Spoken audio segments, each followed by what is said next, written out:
going to watch a documentary film called Cold Water. It's about 45 minutes long, so that gives us 30 minutes to go through Chomsky's universal grammar and to talk about codes and code switching. All right, we mentioned this before, I talked about it a little bit before, and it's important because Chomsky's theory is in contrast to the theory of performance and performativity that undergirds our intercultural communication emphasis here, okay? So it's not just a matter of having linguistic competence that enables intercultural communication. There are many other factors that we're discovering. But we need to know the premises for Chomsky's theory. It's really helpful from a generic culture point of view, all right? Generic culture means our biological humanity, right? Our being human. All right, so generic culture relates to what our capacities are biologically, physiologically, neurologically, and so on. So Chomsky's theory of universal grammar is that all human beings are endowed, we're hardwired. I mean, the metaphor that's used is hardwired. That we're hardwired for language, all right, as humans. We're born with that competence, that capacity. And we develop our linguistic capacities without being taught. It's not just a matter of imitation. So Chomsky's theory of language tends to show that the acquisition of language is not just a matter of imitating the sounds and you know, they're around the infant. It's much deeper than that. Okay, so I want to try to explicate this a little bit and give you some examples. There's been a lot of studies. There's really two approaches to scientifically establish this theory of universal grammar. One of which is intuition. It's kind of an intuitionist. The psycholinguist reflects on his or her own experience and others. But the other that's more empirically based is the study of infants and the study of children and what their capacities are at a very early age. So one of those studies is a cross-cultural study of sounds. Okay, because the phonemic level of language is the most fundamental. The phonemic level, the level of sound. Okay? And what they found is that any infant, we're talking 6 months old or less, has the capacity to hear sounds from languages that are not native to him or her. Right? And in fact, languages that are very obscure, okay, Eskimo languages. I mean, if you're born into an English household, people who speak English, this child can recognize sounds that the parents cannot in languages such as Arabic or Eskimo or Chinese or Japanese or whatever. So they've done a lot of experimentation with infants to show that they're able to recognize any sound produced in any language and its differentiations from other sounds. And this is where the syntactic emphasis of Chomsky's theory comes to the forefront phonemically, is that every sound is recognizable not just in itself, but in its opposition or its contrast to other sounds. Okay, that's how we understand the word, is the opposition of sounds that constitute that word, right? Constitute. These are phonemes and morphemes that are different from one another, and those form the word. So those oppositions are, in Chomsky's theory, syntactic. That is, they are understandable only in arrangement with one another at the phonemic level. Okay? So he develops his universal grammar and argues that we have a overarching syntax, capital S syntax. Remember the differentiations of language that we laid out last time? Whoops, it looks like I lost my... So the syntax, excuse me, let's get this right. Syntax operates at the phonemic, at the syntactic, and at the pragmatic level.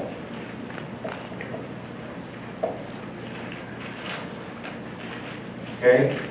So it has an influence on all levels of language, all different aspects of language, that then informs meaning. So that meaning of words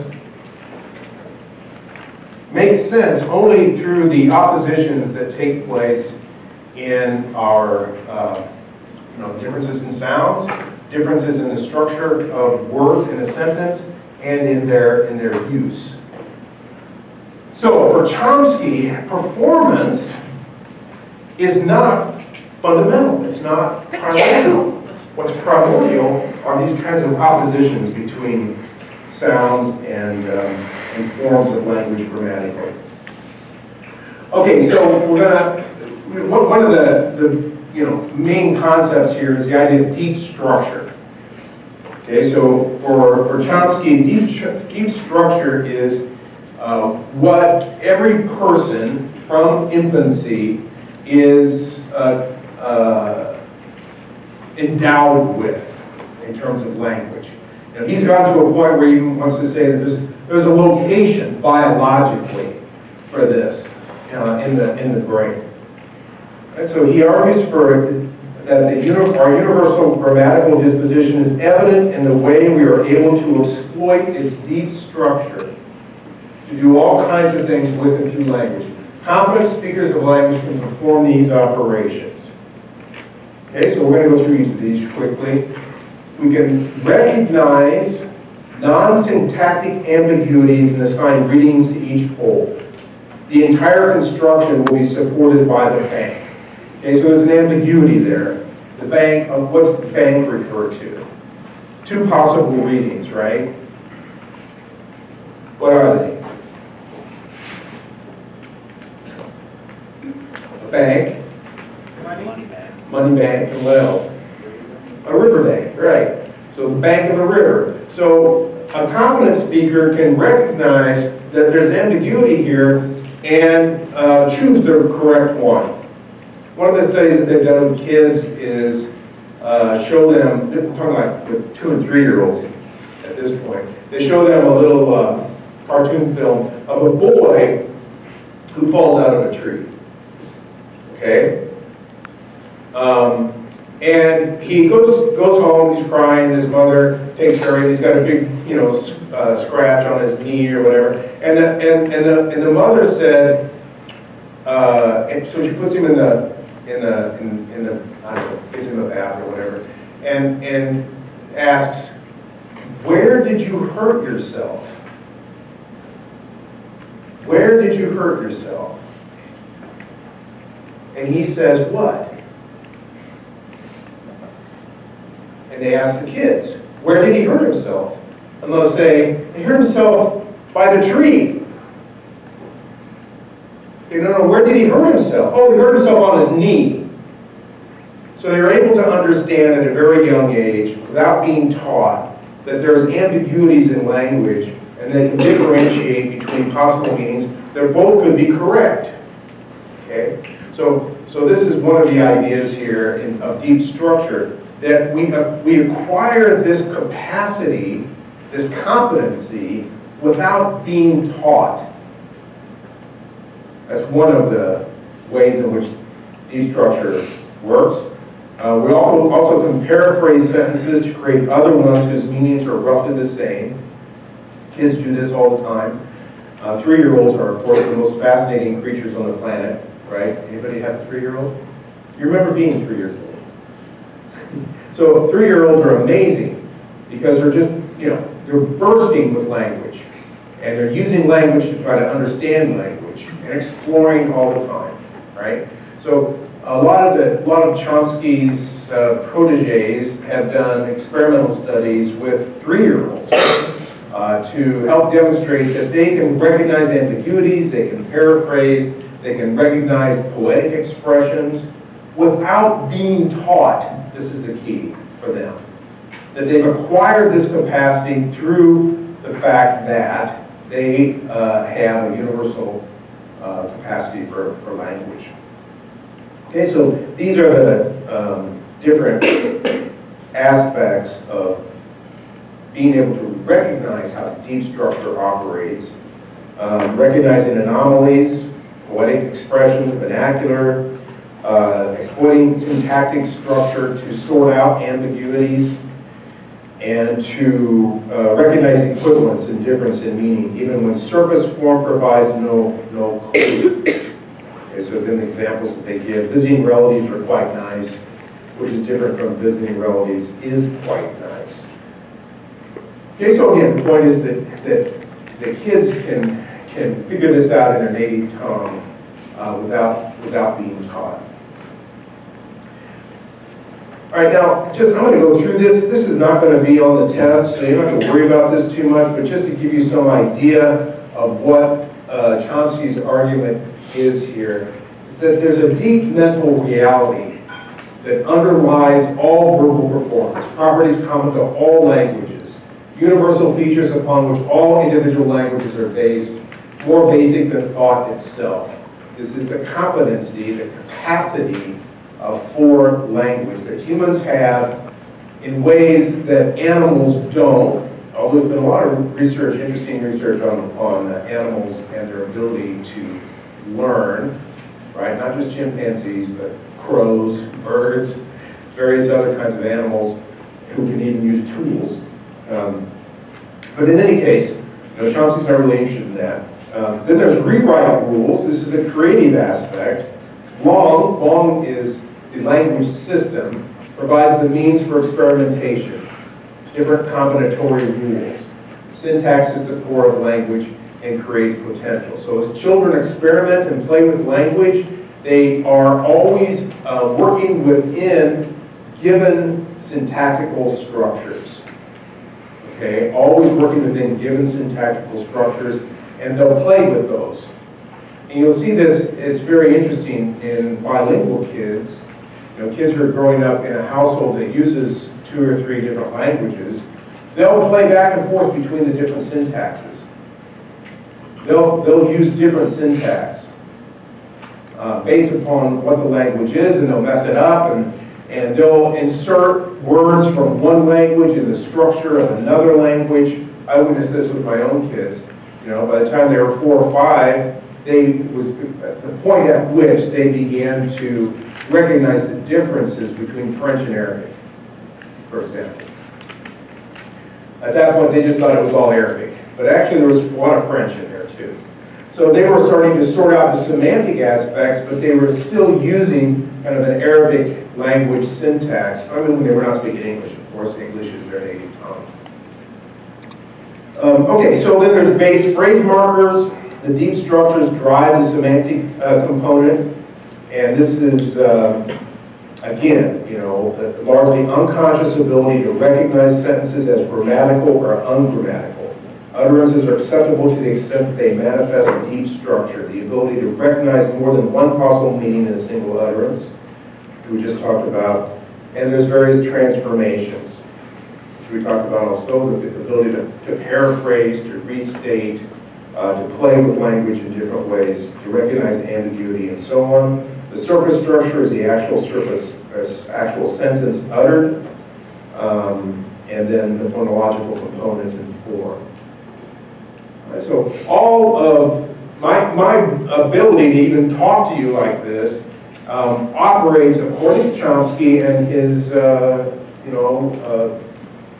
school of universal grammar, operates based upon an assumption of this system. from the base all the way to the phonetic form. Okay, now, for Chomsky, we are funneled into a language, but we retain the capacity, however minute it might be, depending upon our socialization and environment, to hear and produce a variety of sounds that we do not typically hear or use. We have the capability to learn other forms of language, okay? But the younger you are, the better.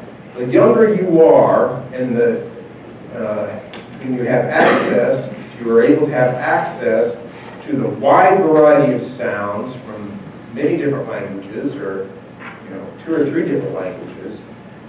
You are funneled into languages, not just a language. Okay? If you're monolingual, if your household speaks only one language, you're funneled into that language by 2 and 3 years old. Okay, you're hardwired neurologically for that language.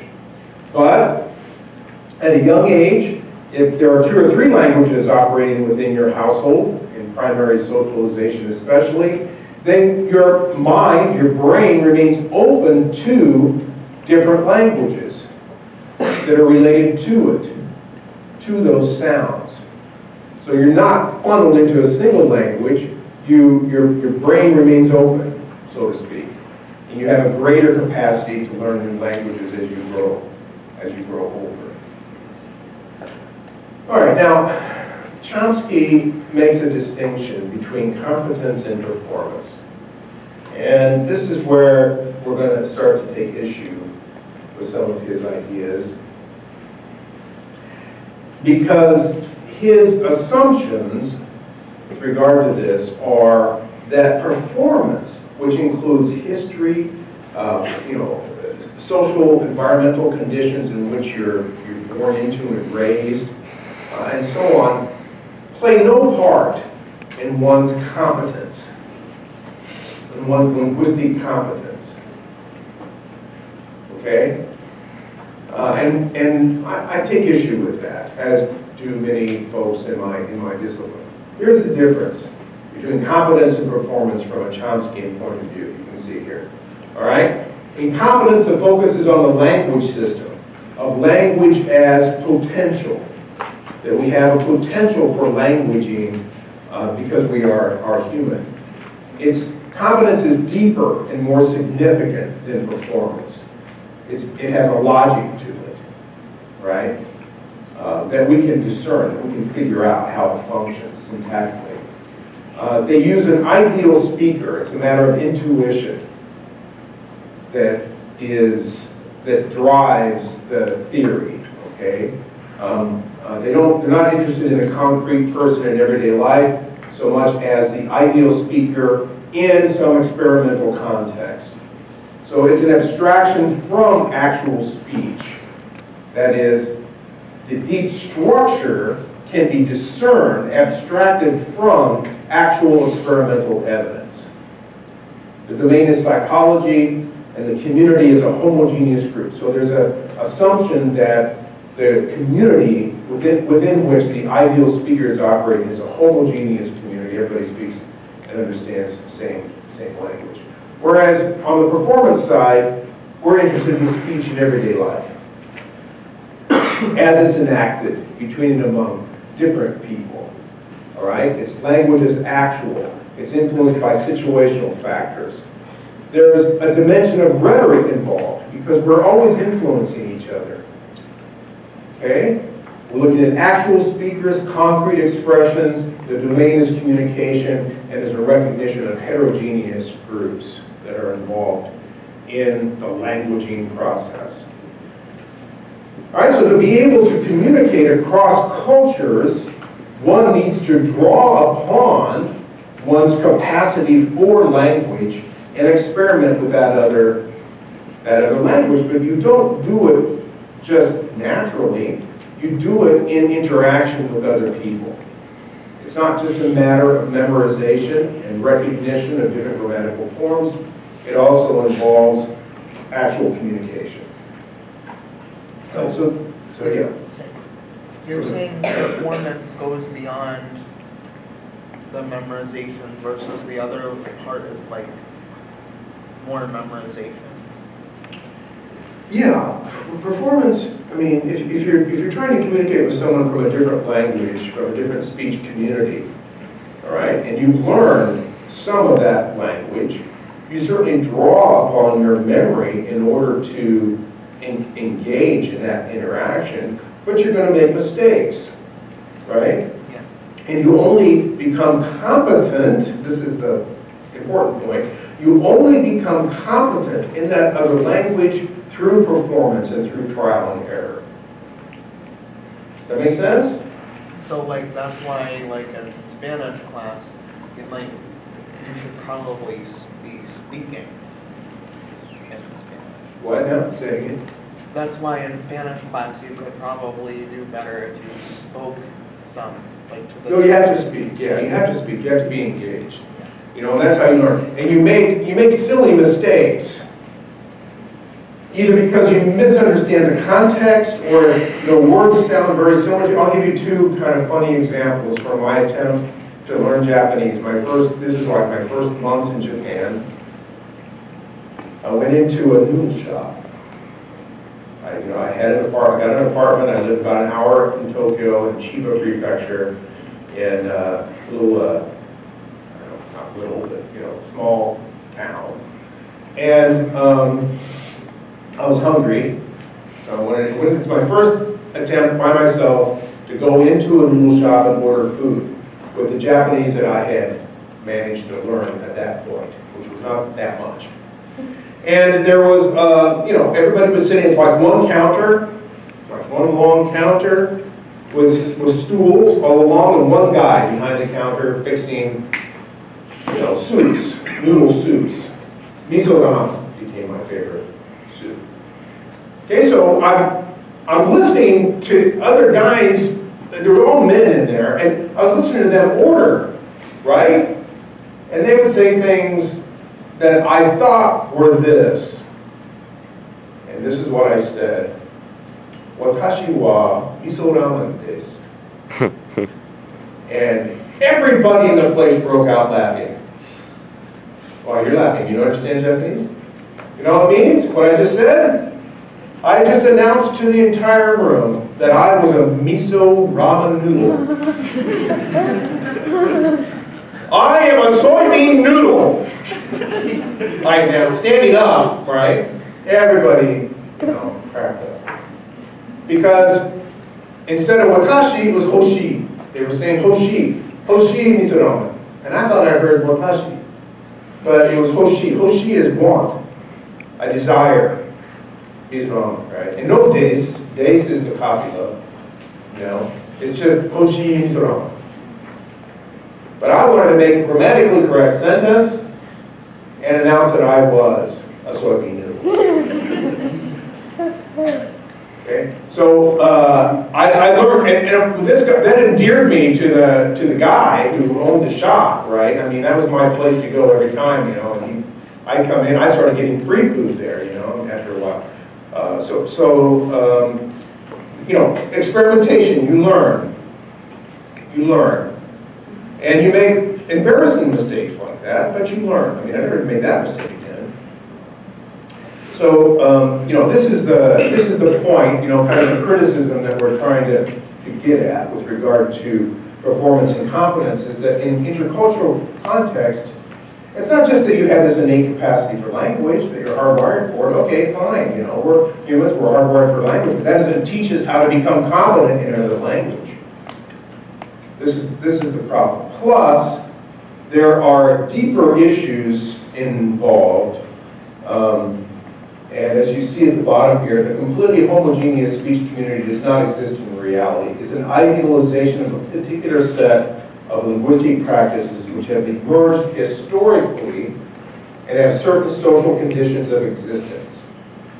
This is really key here, and I'm drawing on the work of Pierre Bourdieu, who has critiqued Chomsky's approach to language.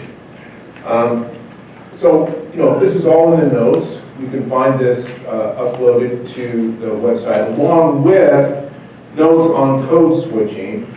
So you need to go through that on your own. Basically, we have historical processes. Some languages become more dominant than others. Languages battle for dominance. When battles in this country for the dominant language, English won. But it wasn't always the case. French, Spanish, the European languages, and they were battling against the Native American languages, many of which have been snuffed out. French was pushed north and into the Caribbean. Spanish was pushed south and west, even though many of the place names of these different languages remain. I grew up in a town with a French explorer's name, La Harpe, Illinois, near the Mississippi River in Illinois.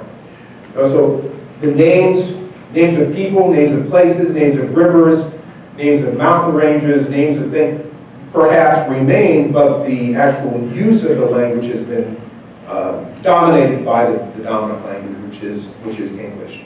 Although now Spanish is making a great comeback, right?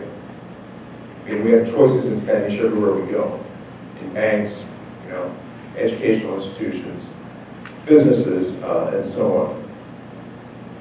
Okay, so that involves a normalization process and an inculcation of the official language, and even pidgin languages or local colloquial forms of language are snuffed out, right? Not considered to be the legitimate language. So all of these concerns need to be taken into consideration. Speaking is not the mere execution of pre-existing linguistic system. It's more complex than that. We talked about this before. We're geniuses at recognizing the pragmatic context for speaking, right? So that's not taught either, but it's acquired through experience and through performance. It's not hardwired. We learn it, we acquire it through our interactions with others and through being exposed to many different situations. Okay, so we're out of time. We want to see this film. So, any have any questions?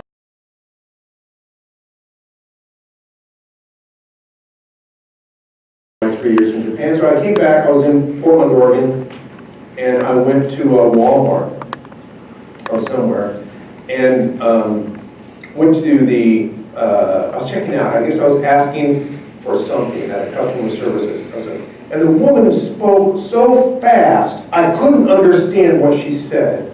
And it was the first time I'd ever felt like a foreigner in my own country. I couldn't understand what she said. And I kept asking her, what did you say? And she got very angry, similar kind of experience. She got very angry with me and started treating me as other. As like, who are you, man? You don't speak English? Oh, we should show the angry kebab. The angry kebab. No. You want to set that up? Yeah. Let me just leave that. All right, so we're gonna we found something for you to watch here. Have you seen the angry kebab woman? It's so bad. Yeah, it's bad. Okay. So the angry kebab woman, you'll see in a minute. We'll come to that. All right, so another experience in the cold water video, and again, this is related to learning how to shift registers from one language or speech context to another. And I mentioned this to you before also. It was a German woman who had issues with developing friendships, and she had a friend who would say, "I'll call you," and she waits for the call and it never comes. So this is a very basic kind of way of saying goodbye in American context. Okay, I'll call you, or now I'll text you, right? So you wait and it doesn't come, you go like, what's wrong with me?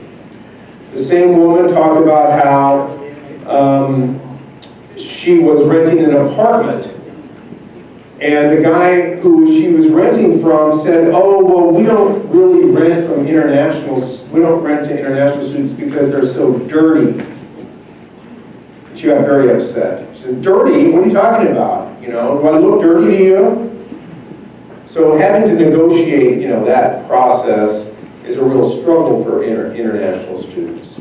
Another girl talks about meeting a guy for lunch who'd ask her out, and she said, well, let's just have coffee or lunch first. And when they meet, he just spills his entire life to her within about the first 5 or 10 minutes. And it was just very alienating to her because I think this woman was from Spain. Very alienating to her because you don't just meet someone for the first time and learn their entire life story.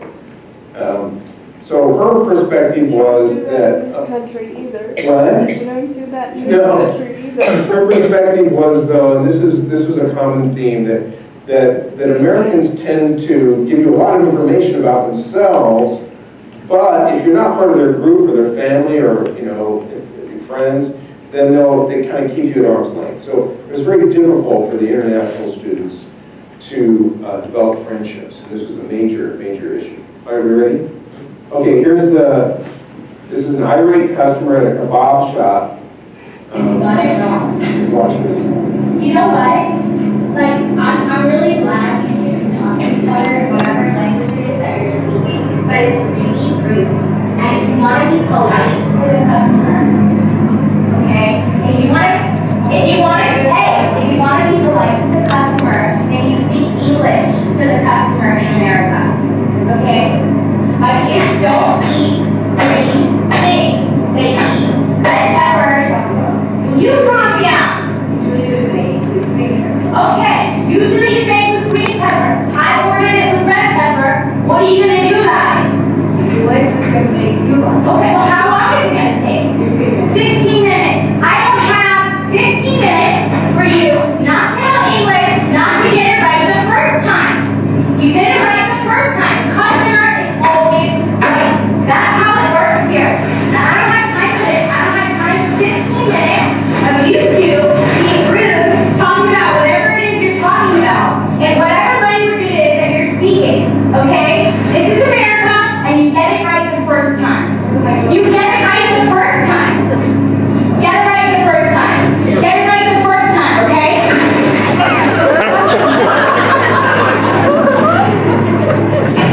This is America, and you get it right the first time.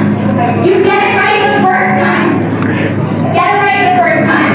Get it right the first time, okay?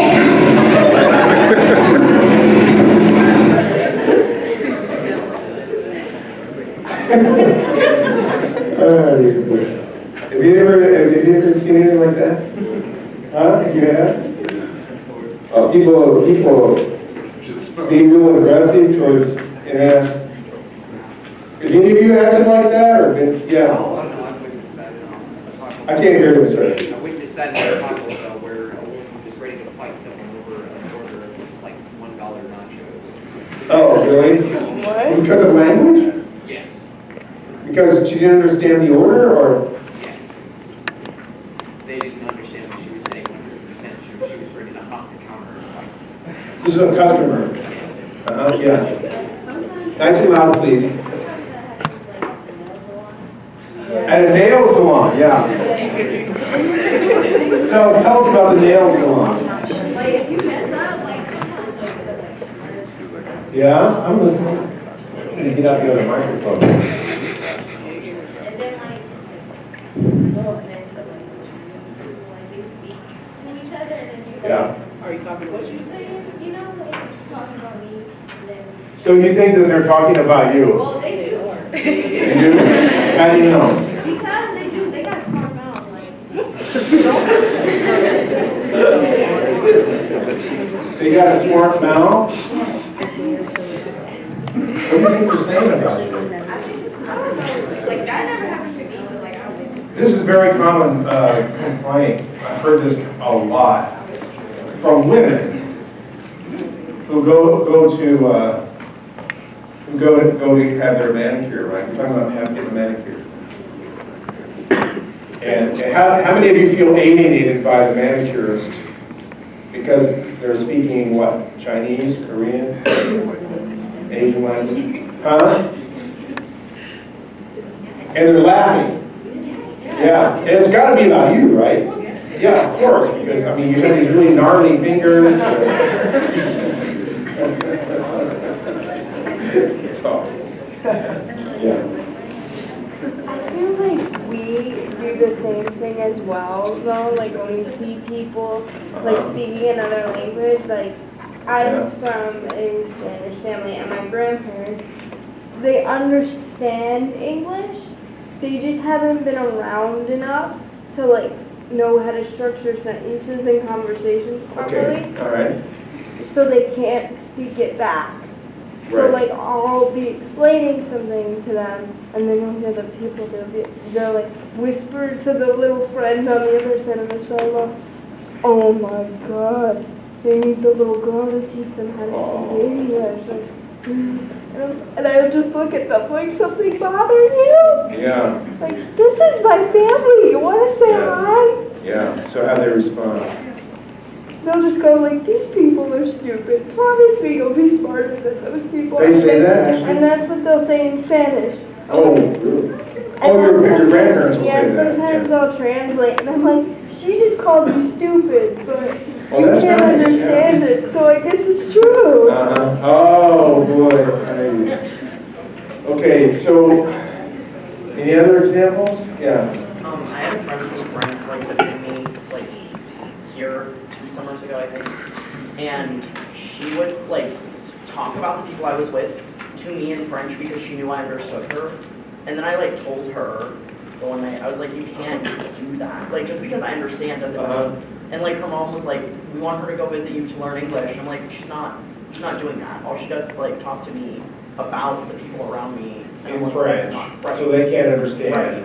Like, you can't, like, do that. That's not Right. You know what, that's called linguistic alienation.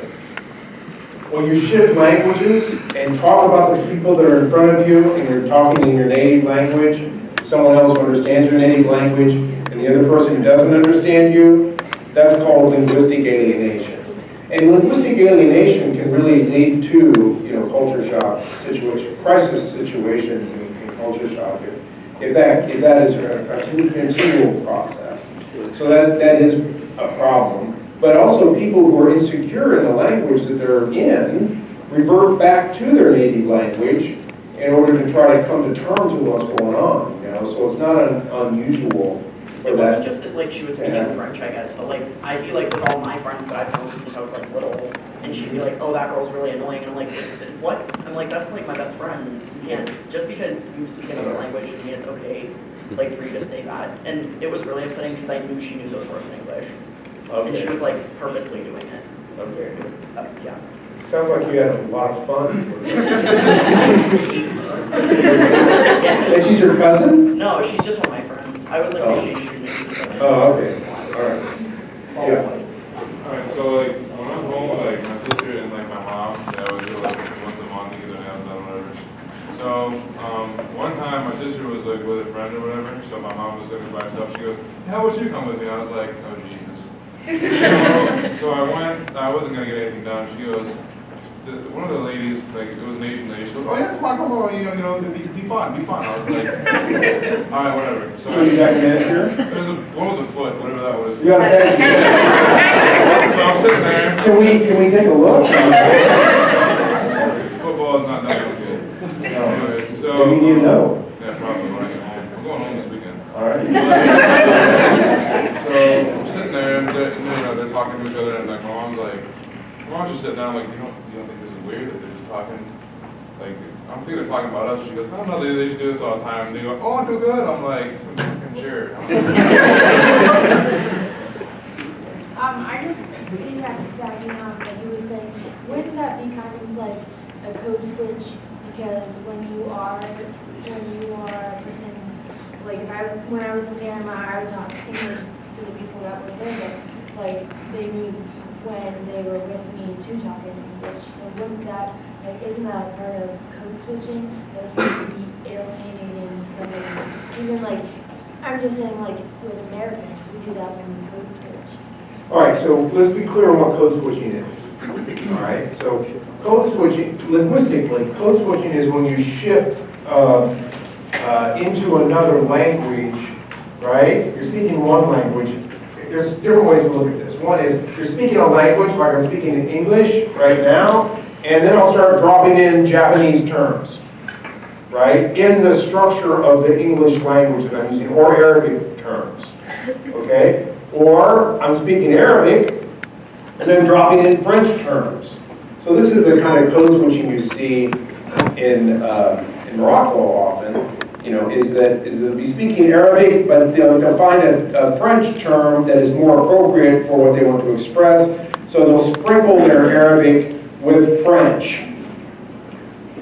Or they'll switch entirely over to French, out of Arabic into French, and then maybe sprinkle in a little bit of Arabic as well. So that's a kind of linguistically, that's code switching. You have it like, I'm like saying with professions, can you have code switching in professions if I'm in education and then talk teacher speak, like, you know what I mean? Like, Right. I would use those words, so when can you have it in a different? Absolutely. So we have all special vocabularies, right? So we have, if you're trying to understand trigonometry. Have you studied trigonometry?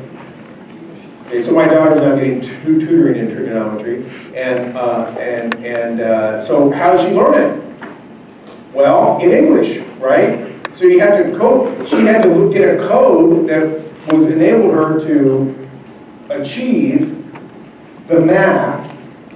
So instead of using the symbols of the math, you switched over into English to explain how the symbols are arranged syntactically in a kind of values that are formulated in that form of math. So there's a code switch that's taking place there. You can, any specialty, whenever you're trying to understand legalese, right? You ask the attorney, can you put that into like normal English so I can understand what that means? So you go from the legal to the everyday language to help you understand what it is. Medical terms as well.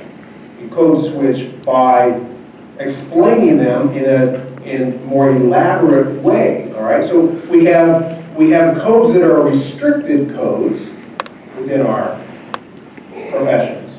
Okay. So a restricted code is a code that everybody within that profession knows. Or a restricted code is that everyone within that ethnic group, right, or racial group, or whatever it may be, understands and knows. Within that group, they share that code. It's restricted to that particular speech community. That's a restricted code. Okay? You develop restricted codes with your family, with your best friends, so that you don't have to say much in order to be understood. Okay, does that make sense? But if someone from outside of your group, what Veronica was mentioning earlier with her grandparents, someone from outside the group comes along, they don't understand your lingo, right? Or if it's a professional set of terms, often it's called jargon. They don't understand your jargon. They haven't learned that system of signs and their meanings. So it requires elaboration, more explanation. And that's a kind of an elaborated code.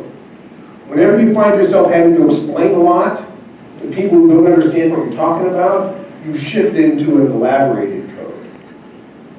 Okay, does that make sense? So, code switching happens between restrictive and elaborated forms, and also, within and among languages.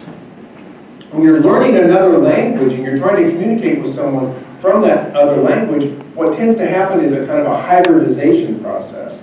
And they have affectionate terms for this. Japanese, there's even a journal in Japan called Japanese, the Japanese journal, or Spanglish, right? Spanish and English. That's the experimental part of learning the language and learning how to communicate with someone else who knows a little bit of your language, you know a little bit of their language, and so you move back and forth. This is all often referred to as code switching, okay, back and forth. So You know, when you're getting your hands, when you're getting your fingernail, when you're getting a manicure, and the people are talking, ask them to translate for you. Engage them in conversation, right? Say, what are you talking about? And see what they say. Yeah. Sometimes their English is very, very broken. I'm not trying to be ignorant, but it's hard to get to understand when they're speaking. Yeah, that's fine. Just get into it, you know. Try to help them out. Teach them some English. Okay. But you notice this is a really good example of how we tend to be paranoid, right? Over little things. I'm just getting my hands manicured. And they're speaking a language I don't understand. And so, you know, you start to take on some of the characteristics of the angry kebab woman. Right? That's paranoia. I thought that video was ridiculous. Well, the video's not ridiculous, but she's ridiculous. Yeah, Right? that's The video really shows how crazy someone can be. I didn't mean. I'm just teasing, I'm sorry. Right. I was about to say, it's funny that she said that they were being rude, and like you're sitting there berating them, practically telling them to get out of the country. Right. When you're ordering food from them and they don't have to give it to you. Right. That's right. When she said, "This is America, get it right the first time, and then this is the door." Yeah, like that. My back This just is America, we know how to walk through doors.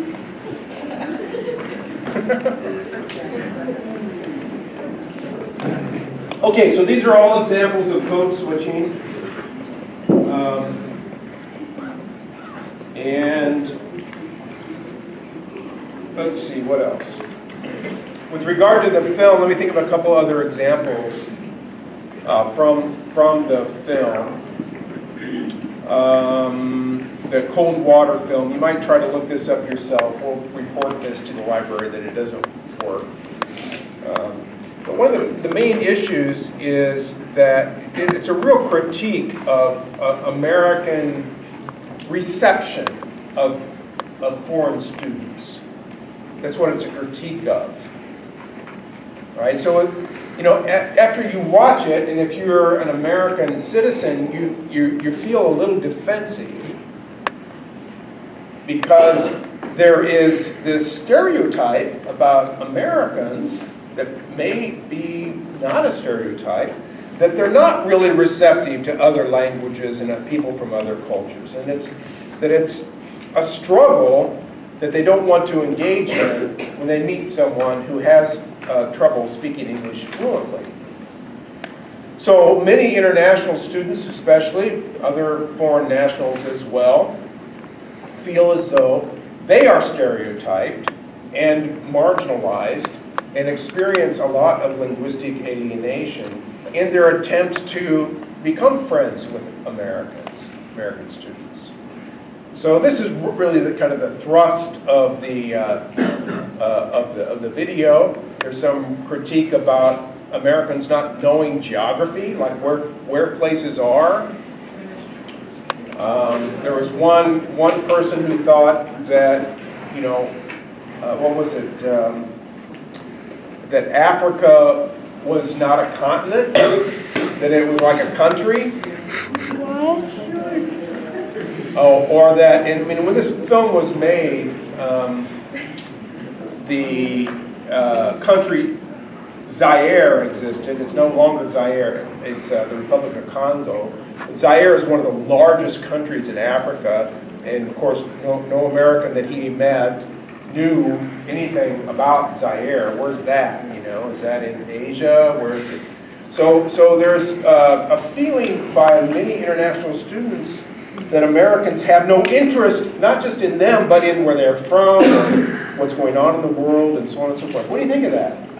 Is that an accurate complaint or criticism about Americans?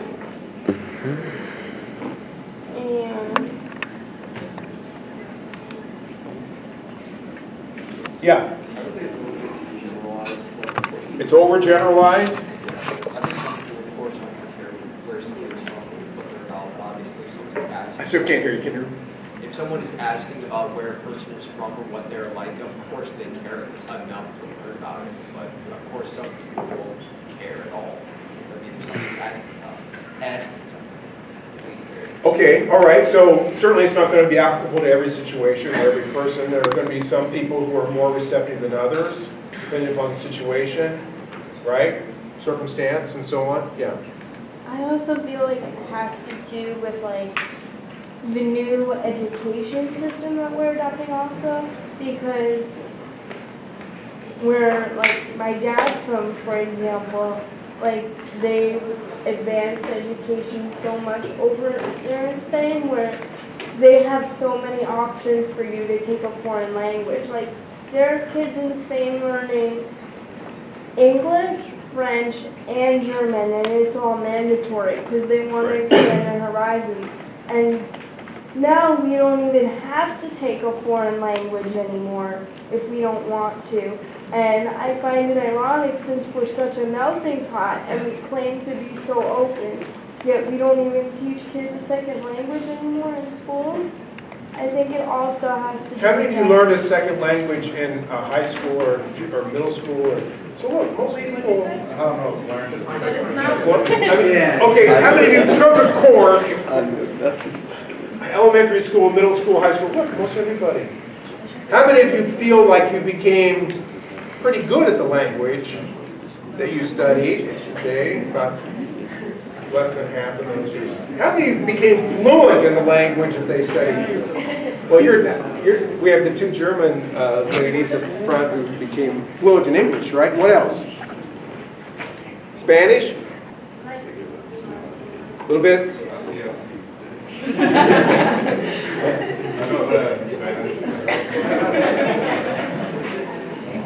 Yeah, really, I mean, after you learn the language in the classroom, you really got to go there. You got to go to a Spanish-speaking country. You have to immerse yourself in that country, or French, or German, or whatever the case may be, and live there for a year at least, ideally, yeah. Is America considered a bilingual country? Like, is Spanish, like, technically, is it, like, recognized? A bilingual country? Yeah. There's no official language in America. There's no official language? No. There's the national language is English English, an but official there's no. language, but it's always failed. Okay. So we're going to talk about bilingual education next unit. In our next unit, Unit 3, we're going to talk about bilingual education, so we'll get into that in a little bit more detail.